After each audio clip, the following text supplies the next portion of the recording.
నమస్తే welcome to my channel the Manyam Chronicles. ఈరోజు వీడియోలో ఆమ్ల మురబ్బ ఎలా చేయాలో చూపించబోతున్నాను. ఈ ఆమ్ల మురబ్బ రోజుకి ఒకటి తింటే చాలు లెక్కలేనన్ని హెల్త్ బెనిఫిట్స్ మీ సొంతమైపోయినట్లే. మనకి ఈ సీజన్లో ఉసిరికాయలు దొరుకుతాయి కదండి, సో వాటిని యూస్ చేసుకుని ఆమ్ల మురబ్బ అయితే ఎలా ప్రిపేర్ చేయాలో చూపించబోతున్నాను. దీనిలో విటమిన్ సి ఎక్కువగా ఉంటుంది కాబట్టి ఇది ఇమ్యూనిటీని బూస్ట్ చేస్తుంది. అలాగే హెయిర్ హెల్త్కి, స్కిన్ హెల్త్కి చాలా హెల్ప్ అవుతుంది అనమాట. అండ్ వెయిట్ మేనేజ్మెంట్లో కూడా హెల్ప్ అవుతుంది. సంవత్సరంలో ఒకసారి మాత్రమే దొరికే ఈ ఉసిరికాయల్ని ఇలా ఆమ్ల మురబ్బాలా ప్రిపేర్ చేసుకొని 1 year పాటు స్టోర్ చేసుకోవచ్చు. సో ఇది ఎలా ప్రిపేర్ చేయాలో చూపిస్తాను. వీడియో స్కిప్ చేయకుండా ఎండ్ వరకు చూడండి.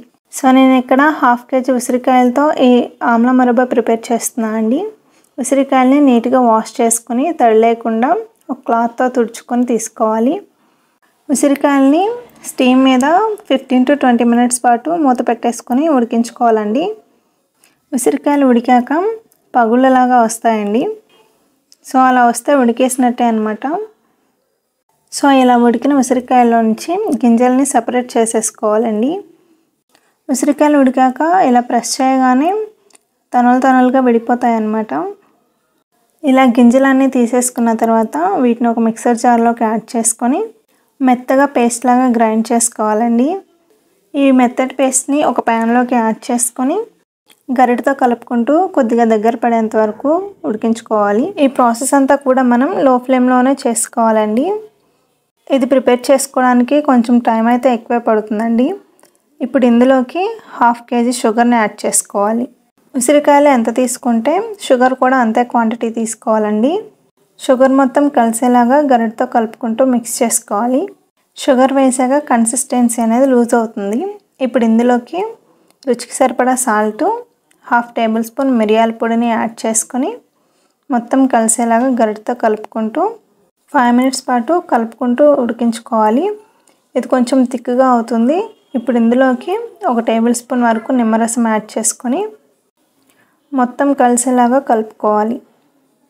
అడుగు మాడిపోకుండా గరిటతో కలుపుకుంటూ దగ్గరికి వచ్చేంత వరకు ఉడికించుకోవాలండి. ఇప్పుడు ఒక గిన్నెలోకి 1 tablespoon cornflour, 1 tablespoon water add చేసుకొని మొత్తం కలుపుకుంటూ థిక్ పేస్ట్ లాగా ప్రిపేర్ చేసుకోవాలండి. ఇలాగ ప్రిపేర్ చేసుకోవాలన్నమాట. ఈ కార్న్ఫ్లోర్ వాటర్ని ఇప్పుడు ఇందులోకి యాడ్ చేసుకొని మొత్తం కలిసేలాగా గరిటతో కలుపుకుంటూ ఉడికించుకోవాలి. కార్న్ఫ్లోర్ యాడ్ చేయడం వల్ల మనకి క్యాండీ టెక్స్చర్ అనేది చాలా బాగా వస్తుందండి. నేను ఇందులో షుగర్ యూస్ చేశాను కదా, మీరు కావాలంటే బెల్లంని కానీ పటిక బెల్లంని కానీ యూస్ చేసుకోవచ్చండి. ఇది దగ్గర పడేంత వరకు గరిటతో కలుపుకుంటూనే మిక్స్ చేసుకోవాలండి. చుట్టూ ఉన్నది స్క్రేప్ చేసుకుంటూ అడుగు మాడిపోకుండా గరిటతో కలుపుకుంటూ లో ఫ్లేమ్లోనే ఉడికించుకోవాలి. ఇక్కడ ప్యాన్ నుంచి సెపరేట్ అవడం స్టార్ట్ అయిందండి. ఇప్పుడు ఇందులోకి 1 tablespoon వరకు నెయ్యిని యాడ్ చేసుకొని మొత్తం కలిసేలాగా మిక్స్ చేసుకోవాలి. గరిటతో కలుపుకుంటూ ఇలాగ ప్యాన్కి సెపరేట్ అయ్యేలాగా ఉడికించుకోవాలండి. ఇలా గరిటతో పైకి తీసి ఇలా కిందకి వంపినా కూడా కిందకి జారకుండా ఉంటుందండి. ఆ కన్సిస్టెన్సీ రావాలన్నమాట. అండ్ ఇంకో టెస్ట్ వచ్చేసి ఇలా కొద్దిగా వాటర్లో వేసి చిన్న బాల్ లాగా చుడితే సాఫ్ట్ బాల్ రావాలన్నమాట. సాఫ్ట్ బాల్ కన్సిస్టెన్సీ వస్తే మనకి రెడీ అయిపోయినట్లే అండి. ఇలా సాఫ్ట్ బాల్ కన్సిస్టెన్సీ వచ్చాక 2 నిమిషాల పాటు ఉడికించుకొని స్టవ్ ఆఫ్ చేసేసి ఒక 2 నిమిషాల పాటు పక్కన పెట్టుకోవాలండి. ఈలోపు నేను ఇక్కడ రెక్టాంగిల్ షేప్లో ఉన్న బాక్స్ తీసుకొని అడుగున నెయ్యి రాసుకొని పైన కార్న్ఫ్లోర్తో ఇలాగా కోట్ చేసుకున్నాను అండి. మీరు బటర్ పేపర్ అయినా యూస్ చేసుకోవచ్చు అనమాట. సేమ్ కేక్కి ఎలా చేస్తామో అలాగా ప్రిపేర్ చేసుకోవాలి బాక్స్ని. ఇలా చేయటం వల్ల ఈజీగా డీమోల్డ్ అవుతుంది. ఇప్పుడు ఇందులోకి ఉడికించి పెట్టుకున్న ఆమ్లా పేస్ట్ని యాడ్ చేసుకొని మొత్తం స్ప్రెడ్ అయ్యేలాగా ఈక్వల్గా స్ప్రెడ్ చేసుకోవాలి. దీన్ని ఇలా ఈక్వల్గా స్ప్రెడ్ చేసుకొని పూర్తిగా చల్లారనివ్వాలండి. ఇది పూర్తిగా చల్లారిన తర్వాత ఇలా చేతితో లేపితే ఈజీగా డీమోల్డ్ అయిపోతుందండి. దీన్ని ఇప్పుడు నైఫ్ని కానీ లేదంటే పిజ్జా కట్టర్ని యూస్ చేసుకొని చిన్న చిన్న పీసెస్ లాగా కట్ చేసుకోవాలండి. పిల్లలకి బయట జెల్లీస్, చాక్లెట్స్, క్యాండీస్ లాంటివి కాకుండా ఇలాగ ఇంట్లోనే హెల్తీగా క్యాండీస్ చేసి పెట్టండి. వాళ్ళు కూడా చాలా ఇష్టంగా తింటారు. వీటి టేస్ట్ కూడా చాలా బాగుంటుందండి.